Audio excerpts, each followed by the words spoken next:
வணக்கங்க. இது அங்காளம்மன் சத்யா வீடியோ. நான் ஏற்கனவே சொல்லியிருக்கேங்க. மயானக்காளி மலையனூரில் நீங்கள் பார்த்தீங்கன்னா பின்னாடி அந்த அம்மா கோயில் பேக் சைட்லேயே வந்து நிறைய சூளங்கள் இருக்கும். அந்த சூளத்தில் வந்து நீங்கள் எலுமிச்சம்பழம் சொருவி தான் எல்லா சூளத்துலையும் பார்த்துருப்பீங்க. அந்த அம்மா எப்போ போனாலும் அந்த அம்மா கோயிலில் வந்து அந்த கோழி ஏதாவது ஒரு 2-3 கோழியாவது அந்த சூளத்தில் சொருவி இருக்கும். கழுத்து பகுதியை அப்படியே அந்த சூளத்தில் சொருவி வச்சு பலி கொடுத்துருவாங்க அந்த அம்மாவுக்கு. நம்ம நோய் நொடி பிரச்சனைகள் இருக்குல்ல, எதிரிகள் தொல்லை அதிகமாக இருக்குது அப்படின்னா கூட அந்த இடத்துல அந்த மாதிரி பலி கொடுப்பாங்க. அப்படி கொடுத்தா அந்த அம்மா வந்து உடல்நல பிரச்சனையை சரி பண்ணி விட்ருங்க.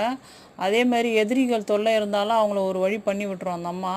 அதனால் அங்கே அந்த மாதிரி சூளத்தில் அந்த காவு தருவாங்க. அந்த அம்மா காவு கொடுத்துட்டா முடிஞ்சது கதை, அந்த அம்மாவே பார்த்துக்கும் அப்படின்ற மாதிரி தாங்க.